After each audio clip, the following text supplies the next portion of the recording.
لا حول ولا قوة إلا بالله العلي العظيم. أعوذ بالله السميع العليم من الشيطان اللعين الرجيم. بسم الله الرحمن الرحيم. الحمد لله رب العالمين. الصلاة والسلام على أشرف الأنبياء والمرسلين وخاتم النبيين محبوب رب المشرقين ورب المغربين جد الحسن والحسين المكي المدني القرشي الهاشمي المطلبي مولانا ومقتدانا وهادينا وناصرنا أبي القاسم محمد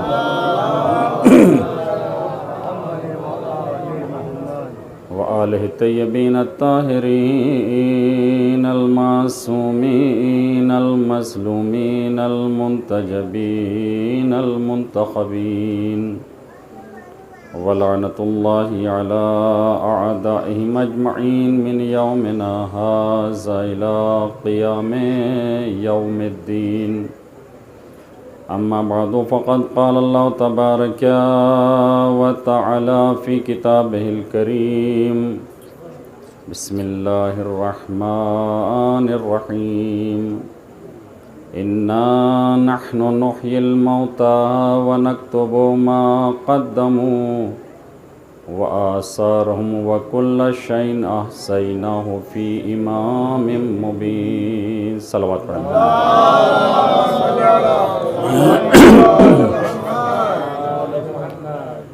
اعزائے گرامی بزرگان قوم ملت، صاحبان علم و فہم، بہرحال کافی مدت کے بعد آپ حضرات کے چہرہ انوار کی زیارت کا شرف حاصل ہو رہا ہے. اس وحدہ لا شریک کا شکر ہے کہ جس نے یہ موقع فراہم فرمایا اور آپ حضرات کی خدمت عالیہ میں چند معروضات بیان کرنے کا شرف ملا. جیسا کہ آپ حضرات جانتے ہیں کہ جہاں فرش عزا بچھایا جاتا ہے، جہاں مجلس سے عزا قائم ہوتی ہے، وہ جگہ باعث برکت اور باعث ثواب ہو جاتی ہے. اسی لیے کہا گیا ہے کہ اگر آپ بڑی مجلس نہیں کر سکتے،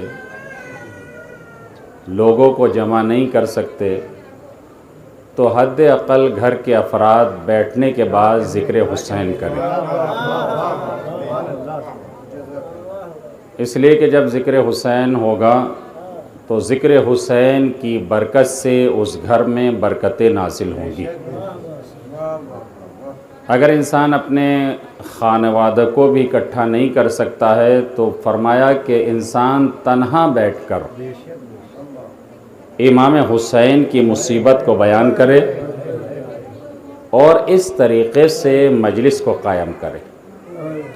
تو اس کا مطلب یہ ہے کہ شرط نہیں ہے کہ مجلس میں 1000 افراد ہوں یا 500 افراد ہوں. تنہا بھی انسان اگر موجود ہے تو اسے بھی مجلس کہا جائے گا. اس لیے کہ جب انسان مجلس کی نیت سے گھر سے نکلتا ہے تو اللہ کے فرشتے اس کے محافظ بن جاتے ہیں، اور جیسے جیسے یہ اپنا قدم اس جگہ کے لیے اٹھاتا ہے کہ جہاں مجلس حسین قائم ہوئی ہے، تو اس کے ہر اٹھنے والے قدم پر فرشتے اس کے لیے نیکیاں لکھتے جاتے ہیں. اسی لیے روایت میں ہے کہ جب انسان مسجد کی طرف اپنا قدم بڑھاتا ہے تو اللہ فرشتے سے کہتا ہے کہ اے میرے فرشتے، یہ میرا مومن بندہ مسجد میں آ رہا، لذا مسجد میں ہر اٹھنے والے قدم پر اس کی 10 برائیوں کو مٹاتا جا۔ جب انسان یہ اپنے قدم بڑھاتا ہے تو اس کی برائیاں ختم ہو جاتی ہیں، تو فرشتہ اللہ کی بارگاہ میں عرض کرتا ہے پروردگار اس کی برائیاں تو ختم ہو گئی مگر اس کے قدم ابھی باقی ہیں، کہ یہ ان قدم سے چل کر مسجد کے اندر داخل ہو اور اپنی نماز کی جگہ پر پہنچے تو اللہ کی آواز آتی ہے میرے فرشتے اس کے گناہ ختم ہوئے ہیں، میری رحمت تو ختم نہیں ہوئی ہے۔ اس کے گناہ ہی تو ختم ہوئے ہیں، اس کی برائیاں ہی تو ختم ہوئی ہیں، میری رحمت تو ختم نہیں ہوئی۔ آواز قدرت آئی ہے میرے فرشتے اس کے ہر اٹھنے والے قدم پر تو اس کو 10 نیکیاں لکھتا جا۔ یعنی آپ توجہ کیجئے گا، پہلے پروردگار کیا کہتا ہے فرشتے سے کہ اس کے اٹھنے والے ہر قدم پر اس کی برائیوں کو مٹاتا جا، اور جب برائیاں ختم ہو جاتی ہیں تو پروردگار کہتا ہے کہ میری رحمت ختم نہیں ہوئی ہے بلکہ اس کے ہر اٹھنے والے قدم پر 10 نیکیاں لکھتا جا، تاکہ اسے احساس ہو سکے کہ رحمان کون ہے، رحیم کون ہے۔ ایک صلوات بھیجے محمد وآل محمد۔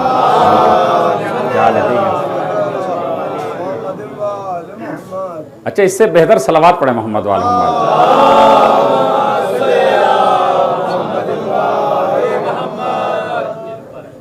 قرآن کریم کہ جو اللہ کا کلام ہے،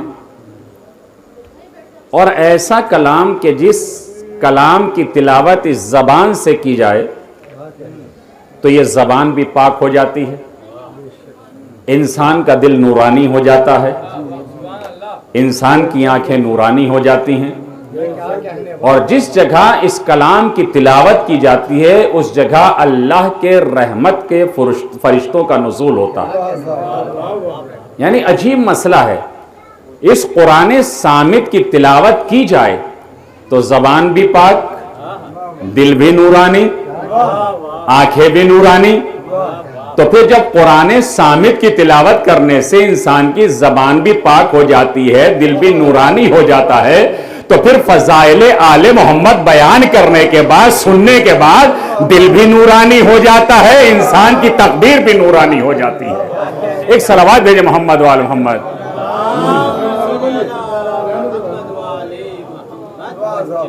اسی قرآن کریم میں اور اس قرآن کریم کی فضیلت کے سلسلے میں اللہ کے نبی نے اپنے نورانی کلمات میں ارشاد فرمایا۔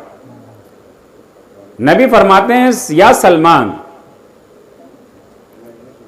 علیکا بقراءۃ القرآن فإن قراءته کفارۃ للذنوب وسترۃ من النار وامان من العذاب۔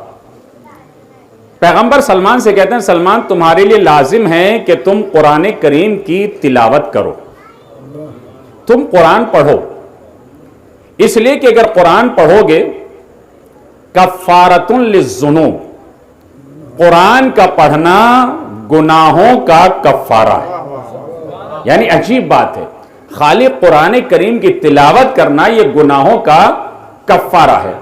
وَسَتْرَةٌ مِّنَ النَّارِ، پھر نبی فرماتے ہیں کہ اگر تم قرآن پڑھو گے تو یہ قرآن کریم کا پڑھنا آگ کے مقابلے میں سپر بن جائے گا۔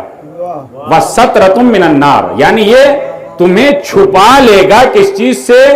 دوزخ کی آگ سے۔ وہ فرمایا وَأَمَانٌ مِّنَ الْعَذَابِ، یہ قرآن کی تلاوت کرنا، قرآن کو پڑھنا، یہ تمہیں عذاب الہی سے امن میں رکھے گا۔ جب ساری دنیا عذاب میں گرفتار ہوگی تو یہ قرآن پڑھنے والا اللہ کے عذاب سے محفوظ رہے گا۔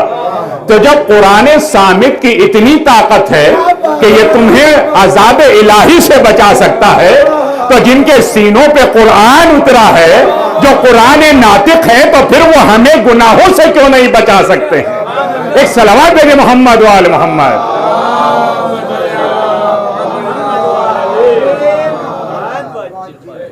اور اس کے بعد نبی فرماتے ہیں وَيُكْتَبُ، بڑی توجہ کیجئے گا، وَيُكْتَبُ لِمَنْ يَقْرَأَ بِكُلِّ آیَةٍ ثواب 100 شہید۔ نبی فرماتے ہیں کہ جو انسان قرآن کریم کی ایک آیت کی تلاوت کرے، کتنی؟ صرف ایک آیت کی، اگر انسان ایک آیت کی تلاوت کرتا ہے تو پروردگار عالم اسے 100 شہیدوں کا ثواب عطا کرتا ہے۔ اب آپ اندازہ لگائیے شہید کون ہے؟ شہید اسے کہتے ہیں کہ جو اللہ کی راہ میں قتل کر دیا جائے، جو اللہ کی راہ میں مار ڈالا جائے، اسے شہید کہا جاتا ہے۔ اور اللہ کیا کہتا ہے؟ اللہ کے نبی نے فرمایا اگر انسان ایک آیت کی تلاوت کرتا ہے تو پروردگار عالم اسے 100 شہیدوں کا ثواب عطا کرتا ہے۔ اب سوال یہ ہے جو انسان قرآن پڑھنا نہیں جانتا، اب ہمارے بہت سے افراد بزرگان کہتے ہیں ہم پہ تو قرآن پڑھنا نہیں آتا، تو میں کہتا ہوں کہ کائنات میں شاید کوئی ایسا انسان ہو کہ جسے بسم اللہ الرحمن الرحیم کی آیت یاد نہ ہو۔ جو کریں یعنی ہر انسان بسم اللہ الرحمن الرحیم کی تلاوت تو کر سکتا ہے، اور ساری باتیں آپ چھوڑ دیجئے، ایک الحمد تو پڑھ ہی سکتا ہے انسان، ایک سورہ کی تلاوت تو کر ہی سکتا ہے انسان، ایک قل واللہ کی تلاوت تو کر ہی سکتا ہے انسان۔ نبی نے کیا فرمایا؟ اگر انسان ایک آیت پڑھتا ہے تو اللہ 100 شہیدوں کا ثواب عطا کرتا ہے۔ تو جب ایک آیت قرآن صامت کی تلاوت کرنے سے انسان کو اللہ 100 شہیدوں کا ثواب عطا کرتا ہے، تو اگر ایک فضیلت آل محمد بیان کی جائے، ایک صلوات دے محمد و آل محمد،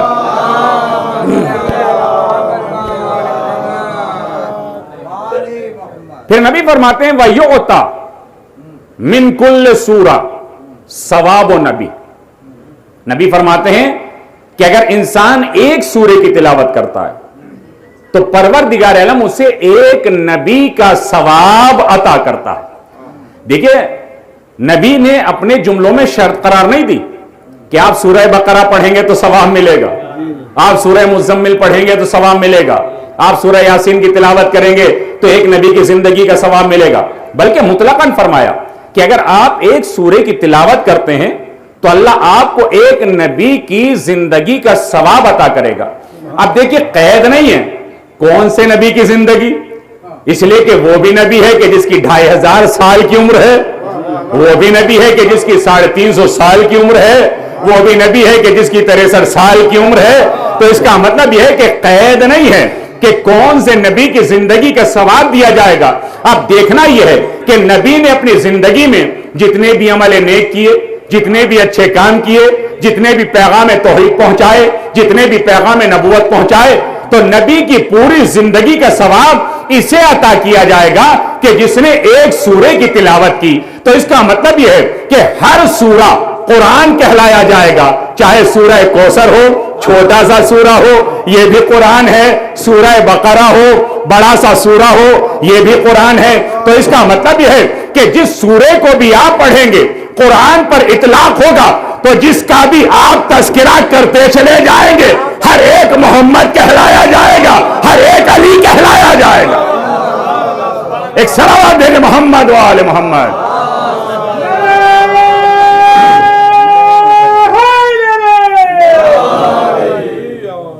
تو نبی فرماتے ہیں کہ وَيُعْطَى مِن كُلِّ سُورَةٍ ثواب النبی۔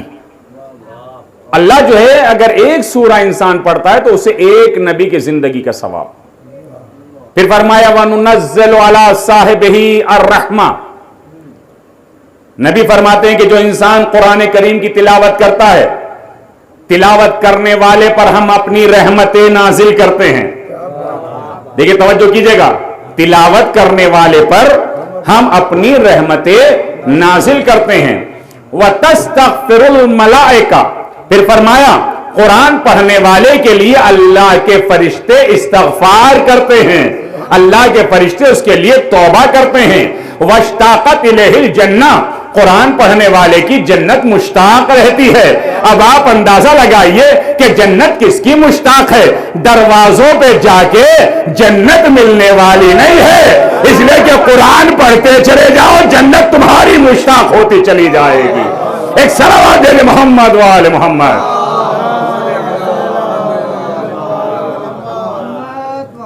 اچھا ایک آہستہ سے صلوات پڑھ دیجیے آپ حضرات۔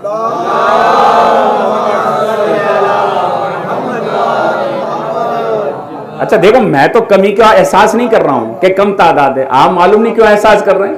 ماشاءاللہ اللہ نے سینے میں طاقت دی ہے، یہ طاقت جو استعمال کے لیے دی ہے، حق بیانی کے لیے دی ہے، نہ کہ باطل بیانی کے لیے. اور سب سے بہترین حق ہے آل محمد پہ صلوات پڑھنا.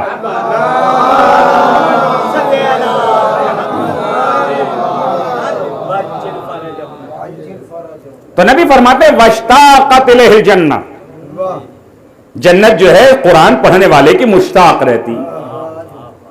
ورضا المولا، قرآن پڑھنے والے سے اس کا مولا راضی ہو جاتا ہے.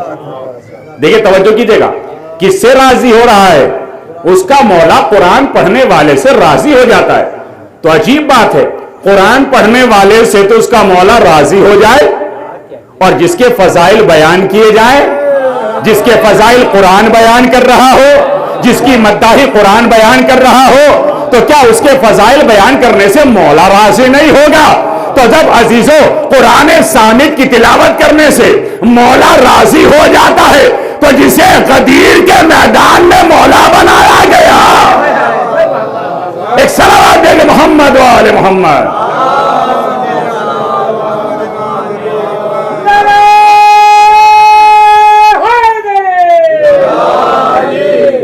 ایسا نگرامی حقیقت ہے کہ پروردگار عالم نے قرآن صامت میں اتنے فضائل رکھے.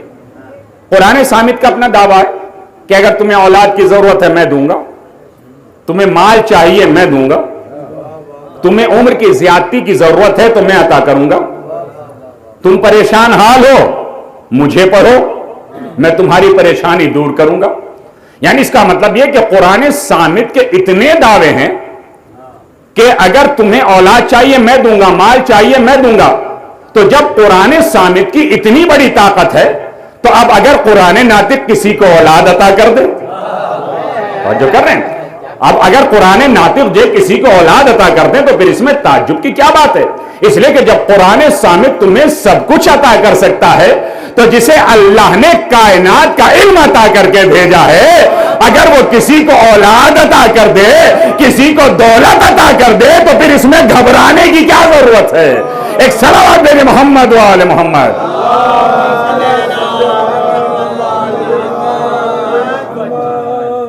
دیکھیں اسی قرآن کریم میں یہ آیت مبارکہ سورہ یاسین کی آیت مبارکہ ہے. ماشاءاللہ آپ حضرات جو سورہ یاسین کی تلاوت کرتے ہیں، سورہ یاسین جسے قلب قرآن کہا جاتا ہے، قرآن کا دل. دل کا کام کیا ہے؟ دھڑکنا. اور جب تک دھڑکن موجود ہے تو ہر کوئی کہے گا یہ زندہ ہے، اور جب دھڑکن بند ہو جائے گی تو پھر خدا حافظی ہے. یہ قرآن کا دل کون ہے؟ سورہ یاسین. سورہ یاسین اگر انسان کسی مشکل میں گرفتار ہے، پریشانی میں گرفتار ہے، کسی مہم کے لیے جا رہا ہے، کسی خاص کام کے لیے جا رہا ہے، تو روایتوں میں ہے کہ انسان گھر سے نکلنے سے پہلے سورہ یاسین کی تلاوت کرے، اللہ اس سورہ کی برکت سے اس کی مشکلات کو آسان کر دے گا. اب روایت میں اگر انسان رات کو سونے سے پہلے سورہ یاسین کی تلاوت کر کے سوئے تو اللہ فرشتوں کو اس کا محافظ بنا دیتا ہے.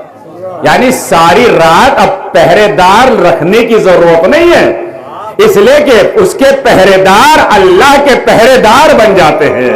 ایک صلوات دے محمد و آل محمد.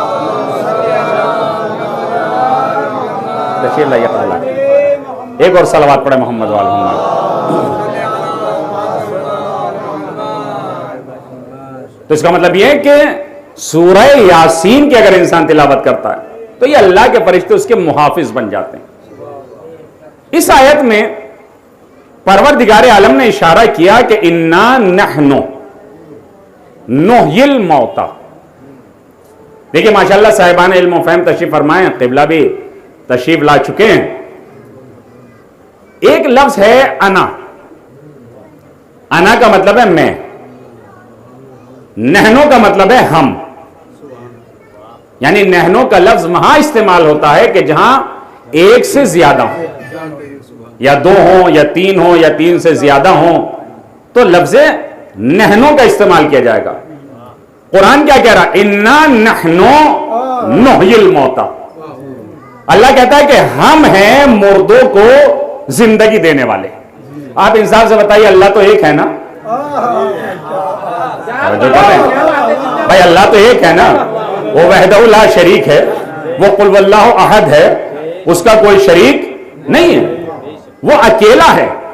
اور پھر بھی کہہ رہا ہے کہ انا نحنو نحیی الموتى, ہم ہیں مردوں کو زندگی دینے والے. تو اس کا مطلب یہ ہے کہ اللہ بتانا چاہ رہا ہے کہ دیکھو خالی میں ہی مردوں کو زندگی دینے والا نہیں ہوں, بلکہ کچھ ایسے میرے خاص بندے ہیں وہ جسے چاہے زندگی عطا کر دے, جسے چاہے مردہ بنا دے. تو یہ اللہ خود اعلان کر رہا انا نحنو نحیی الموتى, ہم ہیں مردوں کو زندگی دینے والے. اب مولا امیر المومنین علی ابن ابی طالب علیہ السلام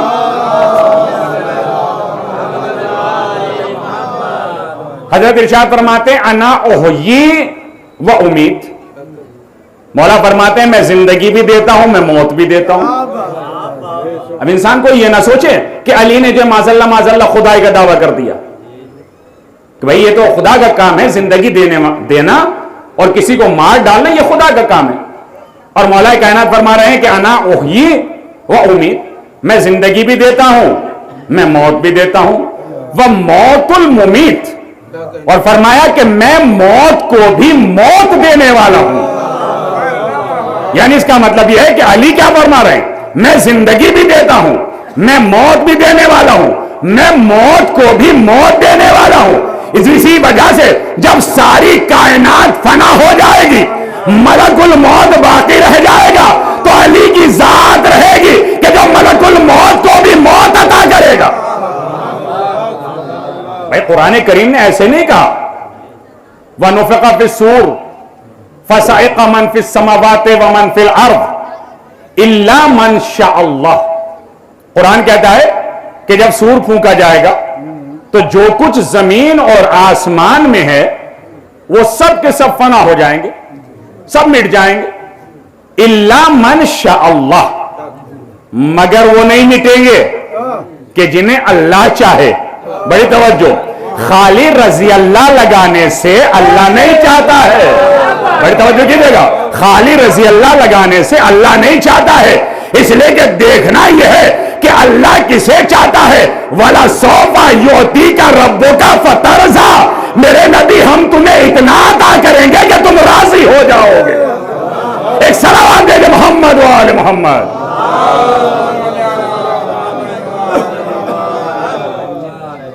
تو اس کا مطلب یہ ہے کہ فقط اللہ زندگی اور موت نہیں دیتا ہے, بلکہ اللہ نے جنہیں اختیار دے کے بھیجا. بھائی سوال یہ, اللہ کو سب مانتے, وہ وحدہ لا شریک ہے, وہ اکیلا ہے, وہ تنہا ہے, پتہ کیسے چلے کہ اس کے پاس علم ہے؟ کیا کہنے, معلوم کیسے اس کا اخلاق کیسا ہے؟ کیا کہنے, ہمیں کیسے معلوم ہو کہ وہ کس کردار کا مالک ہے؟ ہمیں کیسے پتا چلے کہ خالی وہ دعوائی کر رہا ہے کہ میں زندگی بھی دے سکتا ہوں, میں موت بھی دے سکتا ہوں؟ بھائی پریکٹیکل تو ہونا چاہیے نا, جبھی تو پتا چلے گا کہ اللہ کا علم کیسا ہے, وہ زندگی بھی دیتا ہے یا نہیں دیتا ہے, وہ موت دیتا ہے کہ نہیں دیتا ہے. تو اب سوال یہ ہے کہ کن فیکون, اب اگر اللہ کی ذات وہ ہے کہ جو کن کہے فیکون, بس وہ ہو جاتا ہے, تو اس کا مطلب یہ کن کہنے کے لیے بھی ہونٹوں کی ضرورت ہے. دیکھیں توجہ کیجئے گا, کن کہنے کے لیے بھی ہونٹوں کی ضرورت ہے, اور ہونٹوں کے لیے چہرے کی ضرورت ہے, چہرے کے لیے سر کی ضرورت ہے, سر کے لیے جسم کی ضرورت ہے. تو اس کا مطلب یہ ہے اگر ہم اللہ کو جسم والا مان لے کہ اس کا جسم بھی ہے, اس کی آنکھیں بھی ہیں, اس کا سر بھی ہے, اس کا جسم بھی ہے, تو ہم ایسے اللہ کو مانتے نہیں کہ جس کا جسم ہو. ہم تو ایسے اللہ کو مانتے ہیں کہ فسمّا وجہ اللہ, آپ جدھر بھی اپنا چہرہ کریں گے ادھر ہی خدا نظر آئے گا. بھائی آپ اپنا چہرہ جدھر کریں گے ادھر ہی خدا نظر آئے گا. تو اب سوال یہ ہے کہ آخر بتائے کون آ کر کہ وہ زندہ کیسے کرتا ہے, وہ مارتا کیسے ہے؟ تو اللہ نے ایسے بندے بھیجے کہ جن کے اندر مظہر صفات الہی پایا جا رہا تھا، تاکہ یہ دنیا میں جانے کے بعد نماز پڑھ کے بتائیں نماز ایسے ہوگی، سجدہ کر کے بتائیں سجدہ ایسے ہوگا، رکوع کر کے بتائیں رکوع ایسا ہوگا، ٹھوکر مار کے مردے میں زندگی دے کے بتائیں گے کہ اللہ زندہ ایسا کرتا ہے، تکبیر کہہ کے زندہ کو مردہ بنا کے بتایا کہ اللہ زندہ کو مردہ ایسے بناتا ہے۔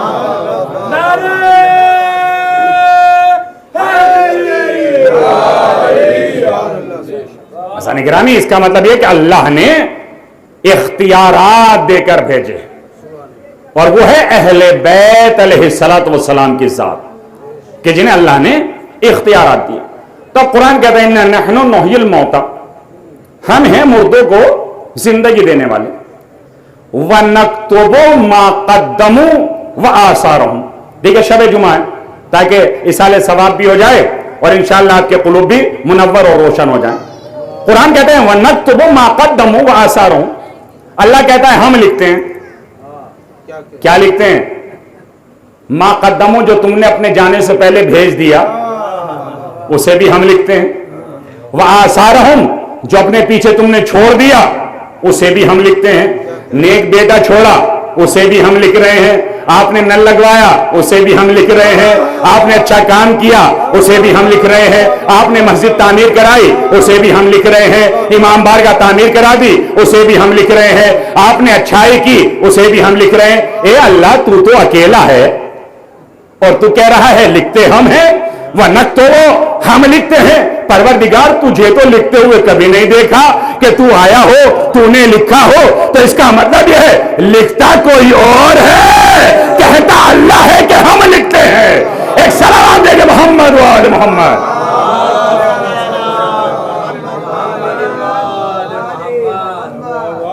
اس کا مطلب یہ کہ اللہ کی کچھ مخلوق ایسی ہے کہ جن کی نسبت اللہ اپنی طرف دیتا ہے، کرتے وہ ہیں، اللہ کہتا ہے ہم نے کیا۔ کنکریہ رسول نے پھینکی، اللہ نے کہا کہ ہم نے ایسا کیا۔ یعنی عجیب مسئلہ ہے۔ قرآن کیا کہہ رہا ہے؟ أَلَمْ يَجِدْكَ يَتِيمًا فَآوَى، میرے نبی تم یتیم تھے، ہم نے تمہیں پناہ دی۔ یعنی عجیب بات ہے بھائی، کسی نے دیکھا اللہ کو آتے ہوئے، کسی نے دیکھا اللہ نے اپنی گود میں نبی کو بٹھایا ہو، تو پھر یہ اللہ جو کہہ رہا ہے میرے نبی تم یتیم تھے ہم نے تمہیں پناہ دی، تو اس کا مطلب یہ ہے کہ اللہ اپنی طرف نسبت دیتا ہے، یا انبیاء کی نسبت دیتا ہے، یا ملائکہ کی نسبت دیتا ہے، یا اوصیاء کی نسبت اپنی طرف دیتا ہے، یعنی کرتے یہ ہیں اللہ اپنی طرف نسبت دیتا ہے۔ اب سوال یہ ہے الم یجدک یتیما فآوی، میرے نبی تم یتیم تھے ہم نے تمہیں پناہ دی۔ بھائی کوئی بھی تاریخ کہیں بھی کسی جگہ بھی یہ نہیں ملے گا کہ اللہ آیا ہو مجسم ہو کے آیا، نبی کو اپنی آگوش میں بٹھایا۔ ہاں سب نے لکھا کہ نبی کی ذات تھی، ابو طالب کی آگوش تھی، سب نے لکھا کہ نبی کی ذات تھی، ابو طالب کی آگوش تھی۔ اور اللہ کیا کہہ رہا ہے؟ الم یجدک یتیما فآوی، میرے نبی تم یتیم تھے ہم نے تمہیں پناہ دی۔ اس کا مطلب یہ ہے ماننا پڑے گا یا تو جناب ابو طالب ملائکہ ہیں، یا ابو طالب نبی ہیں، یا ابو طالب اوصیاء نبی ہے، تو یہ ملائک تو ہو نہیں سکتے، اس لیے کہ ملائکہ تو ان کے در کی غلامی کرتے ہیں۔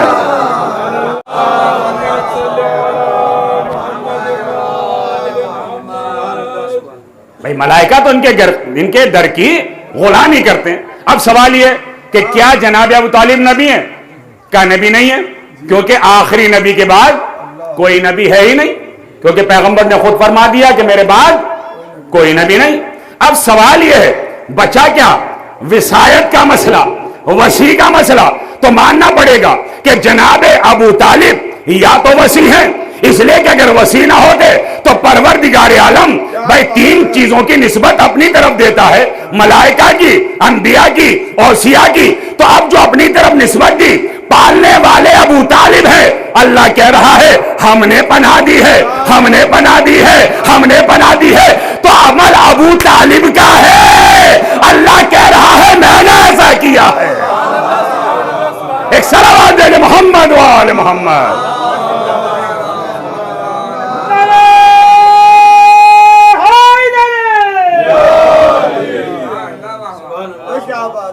ایسا نہیں گرامی، میرے بزرگوں، میرے جوانوں، وَوَجَدَكَ عَائِلًا فَأَغْنَى، میرے نبی تم تنگ دست تھے، تمہارے پاس کچھ بھی نہیں تھا، ہم نے تمہیں غنی کر دیا. بھئی کیسے غنی کیا؟ کسی روایت میں، کسی تاریخ میں، قرآن کریم کی کسی آیت میں کیا موجود ہے کہ اللہ آیا ہو آنے کے بعد نبی سے کہا ہو کہ میرے نبی یہ سارے پہاڑ جو میں نے سونے کے بنا دیے یہ سب تمہارے ہیں، اس لیے کہ تم تنگ دست تھے، ہم نے تمہیں غنی کر دیا؟ نہ کسی تاریخ میں، نہ کسی حدیث میں، نہ کسی قرآن کی آیت میں یہ نہیں ہے، بلکہ کیا کہہ رہا ہے؟ میرے نبی تم تنگ دست تھے، ہم نے تمہیں غنی کر دیا. مال ختیجہ کا ہے، مال ختیجہ کا ہے، اللہ اپنی طرف نسبت دے رہا ہے. تو اس کا مطلب یہ ہے کہ ماننا پڑے گا کہ پروردگار بتانا چاہ رہا ہے کہ دیکھو میرے یہ نیک بندے ہیں، یہ عمل کرتے چلے جاتے ہیں، نسبت میری طرف ہوتی چلی جاتی ہے. ایک صلوات دیں گے محمد و آل محمد.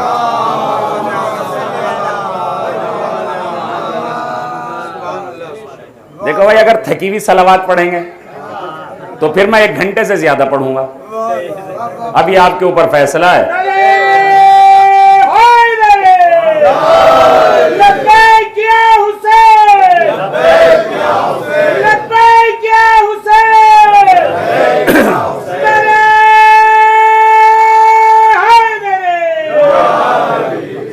لیکن آپ گھبرائیں نہیں. اللہم صلی علی محمد. لیکن آپ گھبرائیں نہیں، دل کی دھڑکنیں زیادہ نہ کیجئے. میں انشاءاللہ 1 گھنٹے سے نیچے ہی پڑھوں گا. ایک اور بولیں صلوات پڑھ دیں محمد وآل محمد.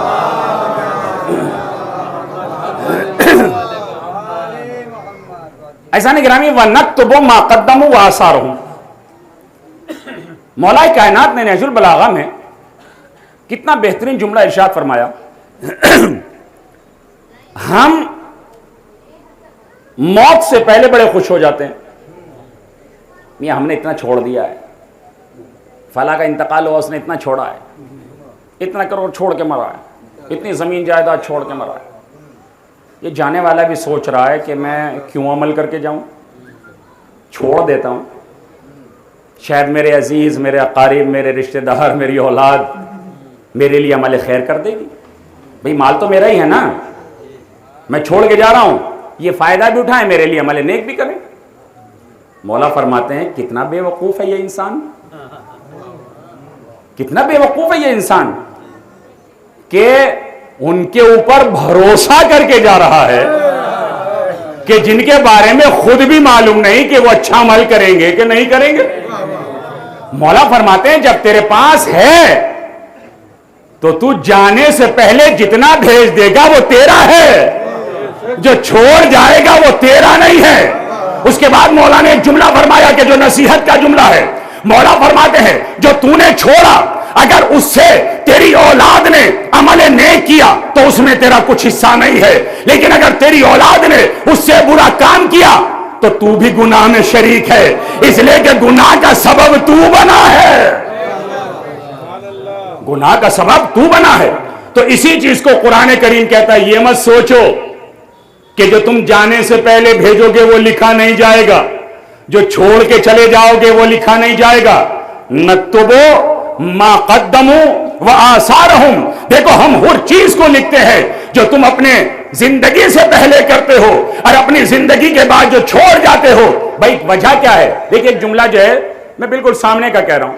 جب کسی کا انتقال ہوتا ہے تدفین کے بعد اعلان کیا جاتا ہے مومنین سے گزارش ہے کہ نماز وحشت جی نماز وحشت قبر پڑھ دیجئے. بھائی گزارش کی کیا ضرورت ہے؟ جانے والا چلا گیا تو یہ نماز وحشت کی ضرورت کیا ہے؟ جب اس کا نامہ عمل بند ہو گیا تو نماز وحشت کا کیا مطلب ہے؟ جب اس کا نامہ عمل بند ہو گیا تو مجلس کی ضرورت کیا ہے؟ جب اس کا نامہ عمل بند ہو گیا تو قرآن کی ضرورت کیا ہے؟ اب یہاں تھوڑی بحث ہوتی کہ لوگ کہتے ہیں بھائی شیعہ جو ہے اس بات کو کہتے ہیں کہ قبر میں جو ہے اصول کے بارے میں سوال ہوتے.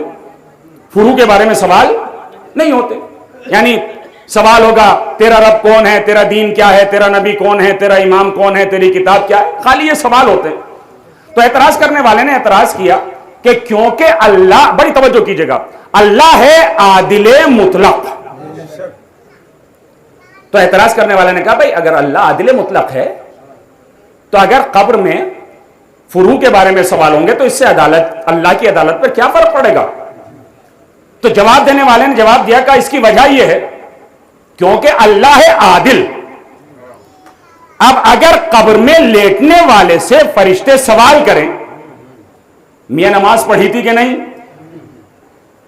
اور اس نے کہہ دیا کہ نہیں پڑھی تھی, تو اللہ کی عدالت کا تقاضا یہ ہے کہ وہ فرشتوں سے کہے کہ اس کی قبر کو آگ سے بھر دو. بھئی اللہ کی عدالت کا تقاضا تو یہ ہے نا کہ جب اس نے نہیں پڑھی نماز تو اس کی قبر کو عذاب سے بھر دیا جائے, آگ سے بھر دیا جائے. تو جب اسے عذاب دے دیا جائے گا تو پھر یہ نماز وحشت کیا ہے, قضا نمازیں کیا ہے, قرآن پڑھنا کیا ہے, ایصال ثواب کرنے کا کیا مطلب ہے؟ تو نہیں, تو اللہ بتانا چاہتا ہے یاد رکھو کہ اگر جانے والا چلا گیا تو قیامت تک بھی اگر اس کی نسل میں کسی نے عمل خیر مرنے والے کے لیے کیا تو نکتب ہم لکھتے ہیں اور لکھتے رہیں گے. تو اس کا مطلب یہ ہے کہ دروازہ کھلا ہوا ہے, نامہ عمل کھلا ہوا ہے. یہی وجہ ہے کہ ہم جو کہتے ہیں نماز وحشت کے لیے یا قضا نمازوں کے لیے یا قرآن پڑھنے کے لیے یا مجالس ایصال ثواب کے لیے, یہ یہی وجہ ہے کیونکہ نامہ عمل کھلا ہوا ہے. جب نامہ عمل کھلا ہوا ہے تو جتنا عمل ہوتا چلا جائے گا اللہ اسے لکھتا چلا جائے گا. ایک صلوات دے دے محمد و آل محمد.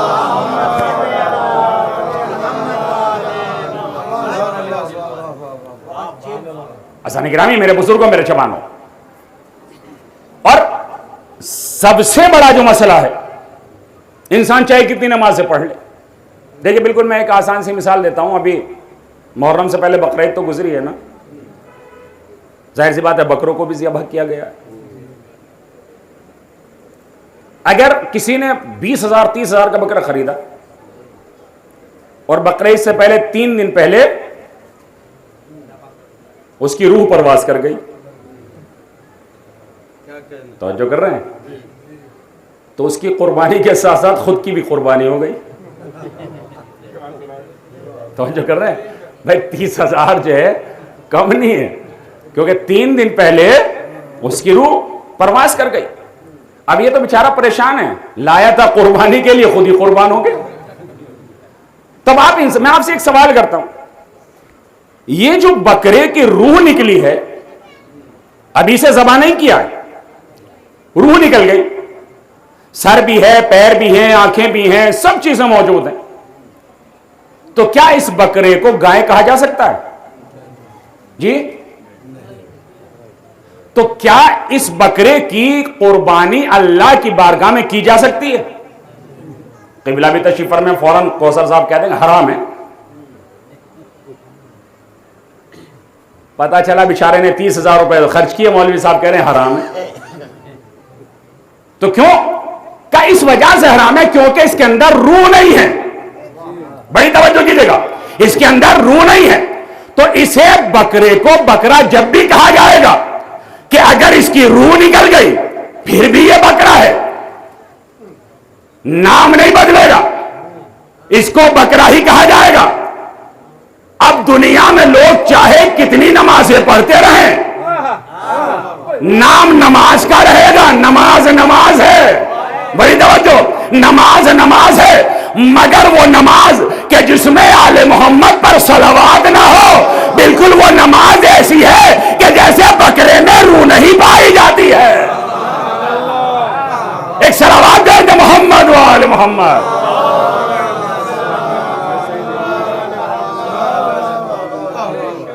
نماز تو نماز رہے گی نا, کون کہے گا کہ نماز نماز نہیں ہے؟ سجدہ بھی ہے, رکوع بھی ہے, ذکر بھی ہے, قیام بھی ہے, الحمد بھی پڑھا جا رہا ہے, دوسرے سورے کی بھی تلاوت کی جا رہی ہے, مگر نماز تو نماز رہے گی. مگر یاد رکھیے کہ جس عمل میں ولایت آل محمد شامل نہیں ہے، وہ چاہے انسان کتنا عمل کرتا رہے، وہ عمل قابل قبول نہیں ہے۔ اب ہم اپنے دامن کو پھیلا کر نہ بیٹھیں کہ ہمیں عمل کرنے کی ضرورت کیا ہے، ہمیں نماز پڑھنے کی ضرورت کیا ہے، ہمیں قرآن کی تلاوت کرنے کی ضرورت کیا ہے۔ لوگ تو کرتے ہی ہیں، لوگ تو قرآن پڑھتے ہی ہیں، لوگ تو نماز پڑھتے ہی ہیں، ان کا ثواب ہمیں مل جائے گا، ہم دامن پھیلا کر بیٹھ جاتے ہیں۔ آپ انصاف سے بتائیے، جو عمل پہلے ہی سے باطل ہو تو وہاں ثواب کا ارادہ کیسا ہوتا ہے؟ اس لیے کہ جو نماز پہلے ہی سے باطل ہے اس نماز کا کوئی ثواب نہیں ہے۔ ایک صلوات دے محمد و آل محمد۔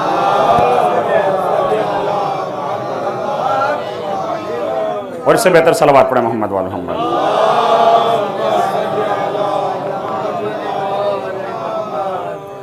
لیکن ایسا نہیں گرامی، میرے بزرگوں، میرے جوانوں، پروردگار عالم نے ہر عمل کے لیے شرط رکھی ہے ولایت آل محمد۔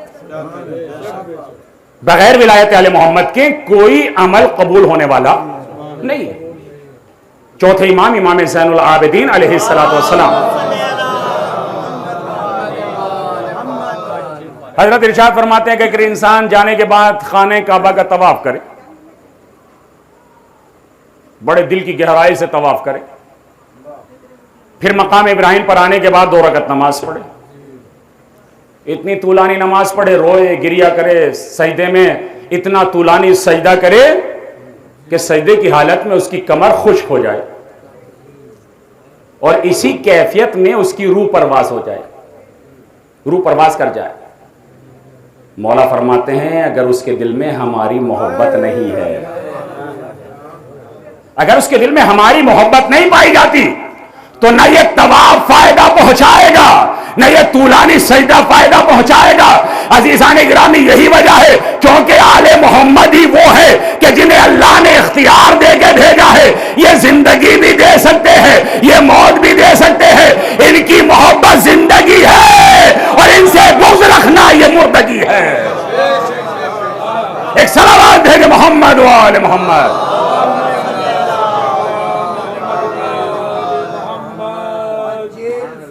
بھئی قرآن کریم کیا کہتا ہے؟ یا ایھا الذین آمنوا استجیبوا للہ وللرسول اذا دعاکم لما یحییکم۔ قرآن کہتا ہے صاحبان ایمان، جب بھی تمہیں بلایا جائے، تمہیں پکارا جائے تو تم اللہ اور اس کے رسول کی آواز پر لبیک کہو۔ اذا دعاکم لما یحییکم، جب بھی تمہیں بلایا جائے تو تم ان کی آواز پر لبیک کہو۔ اے اللہ، لبیک کہنے کا فائدہ کیا ہے کہ ہم نبی کی آواز پر لبیک کہیں، تیری آواز پر جو ہم لبیک کہیں؟ کہا اسی میں تو زندگی ہے،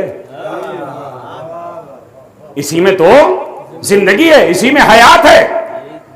بھائی دیکھیں، میں پورا تفصیلی واقعہ نہیں، میں جناب ابراہیم نے کیا کیا تھا؟ کتنے پرندے لیے تھے؟ 4 پرندے لیے تھے نا؟ کیا کیا؟ ایک پرندے کو پکڑا، 3 پرندے دیکھتے رہے، جناب ابراہیم نے ذبح کیا، بوٹیے بنا دی، قیمہ کر دیا، اور یہ 3 دیکھ رہے، تینوں پرندے دیکھ رہے ہیں۔ میں کہوں گا پرندوں، ایک پرندے کا حال تم دیکھ رہے ہو، اسے ذبح کیا جا رہا ہے، اس کا گوشت کاٹا جا رہا ہے، گوشت کی بوٹیے بنائی جا رہی ہیں، بھاگ جاؤ، چلے جاؤ۔ تو عجب نہیں پرندوں کا جواب آئے، نادان تو سمجھتا نہیں، ہم نبی کے بلانے پہ آئے ہیں، ہم آئے ہیں نبی کے بلانے پر، اور جو نبی کے بلانے پہ آ جائے وہی زندگی ہے، وہی حیات ہے۔ تو جو نبی کے بلانے پہ نہ آئے، تب انسان لوگ کہتا رہے فلاں صاحب ایسے ہیں، فلاں صاحب ایسے ہیں، تو وہاں جب زندگی ہی نہیں پائی جاتی تو فلاں صاحب کے ایسے ہونے سے فائدہ ہی کیا ہے؟ ایک صلوات ہے کہ محمد و آل محمد۔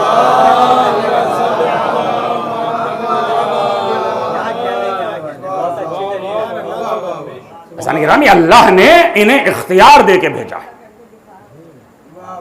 اور ہر چیز کا اختیار، ان میں چاہے اول ہو چاہے آخر ہو چاہے درمیانی ہو، جس سے بھی جو بھی سوال کیا جائے. جب چھٹے امام امام جعفر صادق علیہ السلام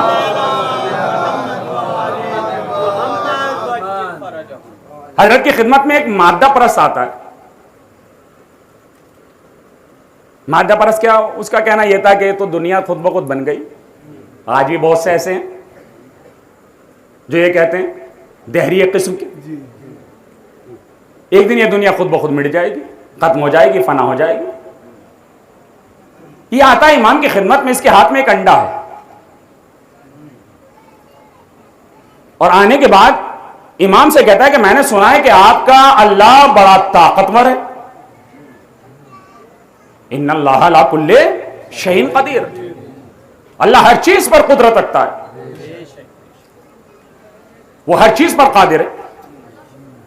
امام فرماتے ہیں ہاں بے شک میرا پروردگار ہر چیز پر قدرت رکھتا ہے. یہ کہتا ہے کہ اچھا اگر آپ کا اللہ اتنا طاقتور ہے تو آپ اپنے اللہ سے ایک کام کرا دیجئے. کہا کیا؟ کہ یہ انڈا نہ بڑا ہو اور یہ پوری دنیا نہ چھوٹی ہو، اور اس ایک انڈے میں یہ پوری دنیا سما جائے. دیکھ توجہ کیجیے گا، کیا کہا؟ کیا آپ کا اللہ ایسا کر سکتا ہے کہ یہ پوری دنیا اس ایک انڈے میں سما جائے؟ نہ دنیا چھوٹی ہو نہ انڈا بڑا ہو. میرا مولا فرماتا ہے میرا پروردگار تو اس سے بھی زیادہ کہیں قدرت رکھنے والا. کہا کیسے؟ کہا تیری آنکھ میں جو چھوٹا سا تل ہے، تو آسمان کی طرف دیکھتا ہے، پورا آسمان تیرے اس ایک تل میں سما جاتا ہے. نہ آسمان چھوٹا ہوتا ہے نہ یہ آنکھ کا تل بڑا ہوتا ہے. میرے اللہ کی قدرت اور طاقت تو اس سے کہیں بڑی ہے. اور یہی وجہ تھی کہ جب طبیب ہندی سے سوال کیا تھا مولا نے، چھٹے امام نے کہا تھا کہ یہ بتا کہ آنکھ سے نکلنے والا آنسو کیسا ہوتا ہے؟ کہ مولا نمکین ہوتا ہے. بھئی توجہ کر رہے ہیں آپ حضرات؟ انسان پانی کا ذائقہ تو بتا دے گا کیسا ہے، کڑوا ہے، کھٹا ہے، میٹھا ہے. آنسو کا ذائقہ کب بتائے گا؟ بچپنے میں ہی پی لیتا ہے انسان. جب انسان روتا ہے، جب ہی جو ہے آنسو چلے جاتے. ایک صلوات پڑھ دو محمد والا.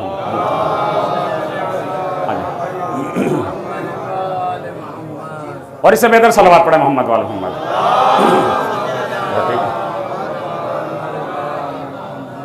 تو بھائی آنسو کا ذائقہ انسان کب بتائے گا؟ جب پیے گا.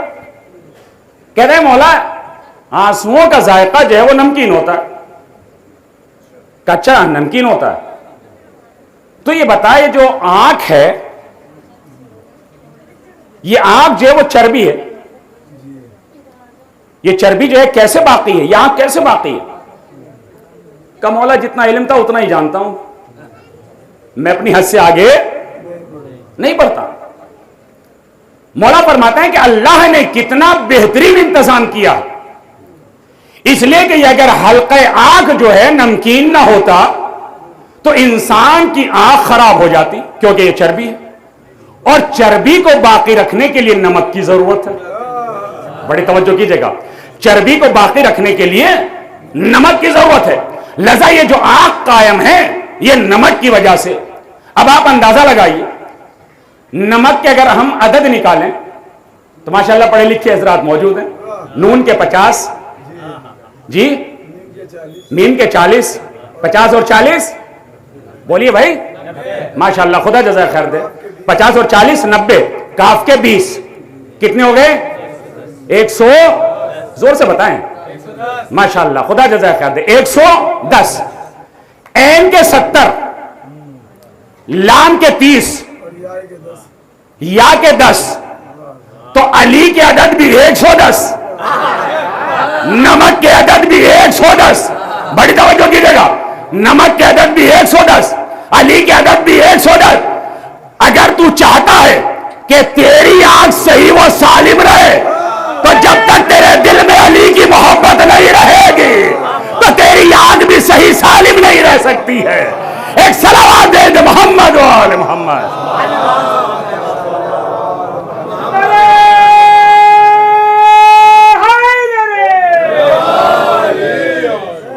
اب انسان روشنی، آنکھوں کی روشنی جانے کا شکوہ نہ کرے. میاں ہم نے تو قرآن پڑھا تھا، اور قرآن کا تو فائدہ یہ تھا کہ قرآن روشنی عطا کرتا ہے. ساتھ ساتھ یہ بھی تو بتایا تھا کہ جب پڑھا جائے تو معصوم کے کہنے پہ عمل بھی کیا جائے. اس لیے کہ روشنی تو وہاں ملے گی کہ جہاں سینوں سے روشنیاں نکلتی ہے، جہاں چہروں سے انوار نکلتے ہیں. جب ان کی محبت دل میں ہوگی تو دل بھی نورانی ہوگا، آنکھیں بھی نورانی ہو جائیں گی. ایک صلوات دے محمد و آل محمد.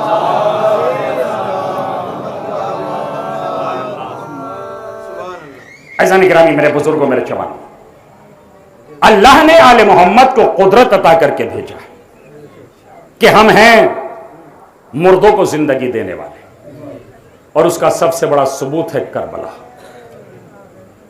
جب حسین نے استغاثہ بلند کیا ہے تو لاشیں تڑپ گئے.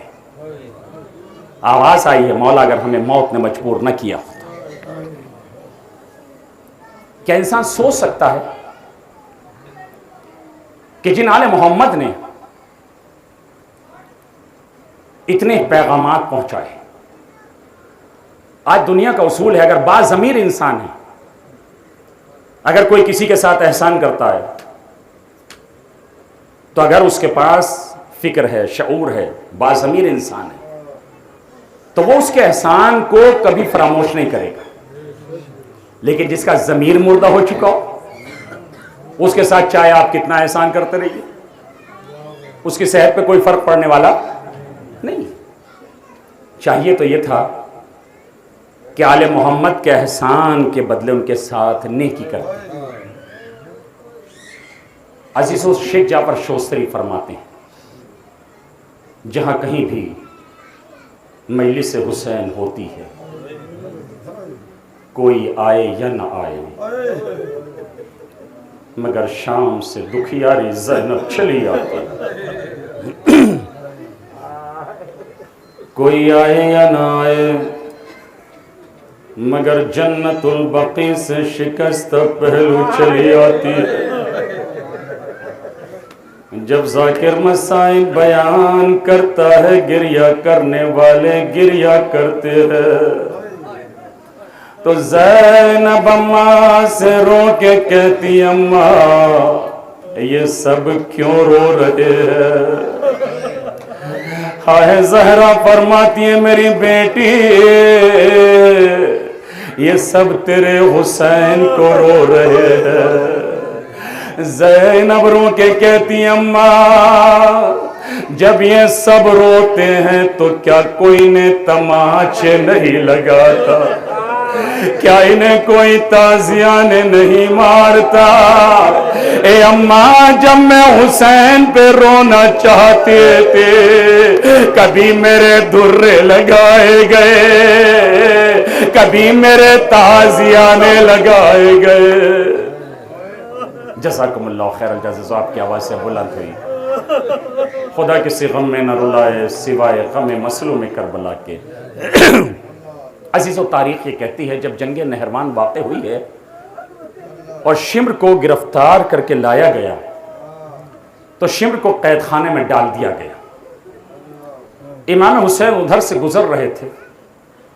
شمر کی نظر پڑتی ہے، آواز دی، مولا حسین میں بڑا پیاسا ہوں، مجھے آپ تھوڑا سا ٹھنڈا پانی پلا دیجیے. امام حسین جاتے ہیں، جانے کے بعد ٹھنڈا پانی لے کر آئے، شمر کو پانی دیا. جب شمر نے پانی پی لیا تو امام حسین فرماتے ہیں، شمر آج تجھے پانی کی ضرورت تھی، میں نے تجھے ٹھنڈا پانی پلا دیا. لیکن شمر ایک دن آئے گا کہ میں تجھ سے پانی کا سوال کروں گا، لیکن تو مجھے پانی نہیں دے گا. شمر کہتا ہے، مولا آپ میرے آقا ہے، یہ کیسے ہو سکتا ہے کہ میں آپ کو پانی نہ دوں؟ جزاکم اللہ خیر. عزیزو، اس کے بعد شمر مولا حسین سے کہتا ہے مولا آپ اپنے بابا سے کہیے کہ مجھے آزاد کر دیں. امام حسین آتے ہیں مولا کائنات کے پاس. آنے کے بعد کہا بابا آپ شمر کو آزاد کر دیجئے. علی کی آنکھوں میں آنسو آ گئے. علی فرماتے ہیں میرے لال حسین جانتے ہو یہ شمر کون ہے؟ کہاں بابا جانتا ہوں, یہی وہ شمر ہے کہ جو میرا گلا کاٹے گا.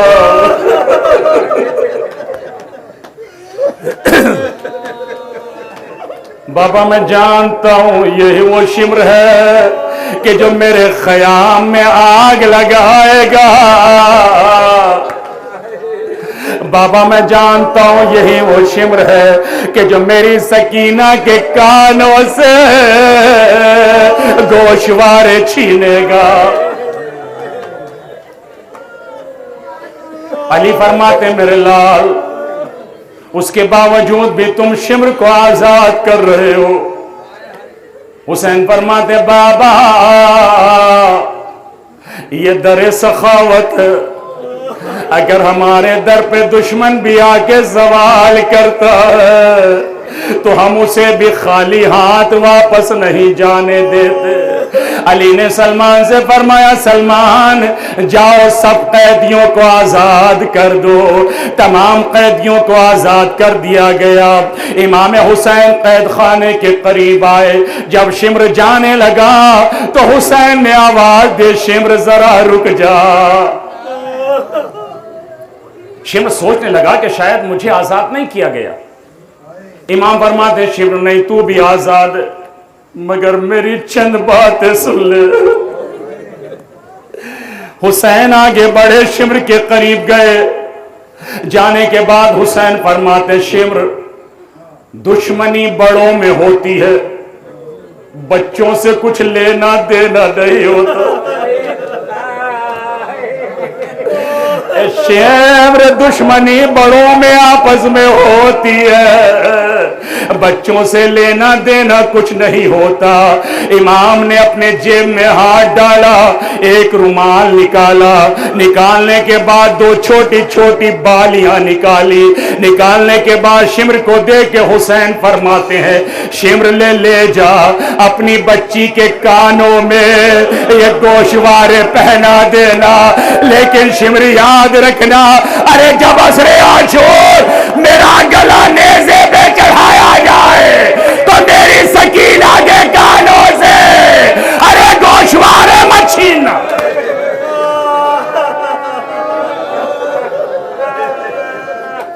جزاکم اللہ خیر الجزا. خدا کوئی غم نہ دے سوائے غم مظلوم کربلا کے. عزیز و روایت کہتی ہے کہ امام سجاد نے فرمایا کہ مجھے دو باتوں نے ساری زندگی رلایا. سائل سوال کرتا ہے مولا وہ دو باتیں کون سی تھی کہ جس نے آپ کو ساری زندگی رلایا؟ فرماتے ہیں عزیز آپ صاحب اولاد ہیں تصور شرط. امام سجاد فرماتے ہیں کہ سنو جب میں چلتے چلتے تھک گیا تو ایک منزل پر پیروں کو پھیلا کر بیٹھ گیا.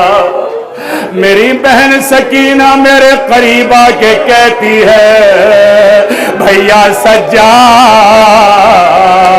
میں نے آپ کو کبھی اس طرح بیٹھے نہیں دیکھا. امام سجاد فرماتے میں نے بہن سے کہا سکینہ میرے پیروں میں چھالے پڑے ہوئے ہیں ان چھالوں میں کانٹے لگے ہوئے ہیں.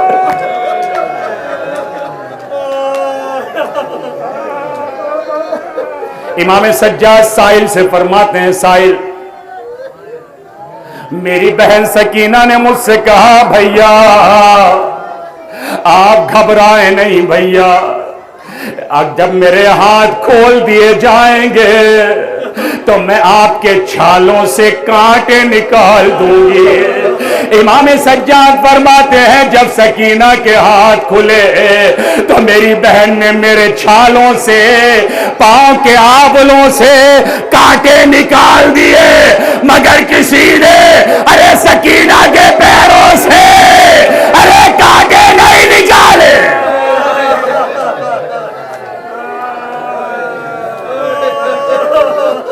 امام سجاد فرماتے ہیں مجھے اس بات نے ساری زندگی رلایا.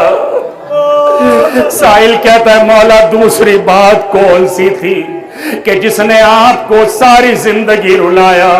امام سجاد فرماتے ہیں دوسری بات یہ تھی کہ جب پرندے آسمان میں اڑتے تھے تو میری بہن سکینہ مجھ سے آگے کہتی تھی بھیا یہ پرندے کہاں جا رہے ہیں؟ تو میں سکینہ سے کہتا تھا یہ اپنے آشیانوں میں جا رہے ہیں. تو سکینہ تڑپ کے کہتی تھی بھیا ہمیں مدینے جانا کب نصیب ہوگا؟ امام سجاد فرماتے ہیں میری بہن کی حسرت ارے دل میں گھٹ کے رہ گئی. آج بھی زندان شام کا اندھیرا سکینہ کی تنہائی آوازیں دے رہی ہے.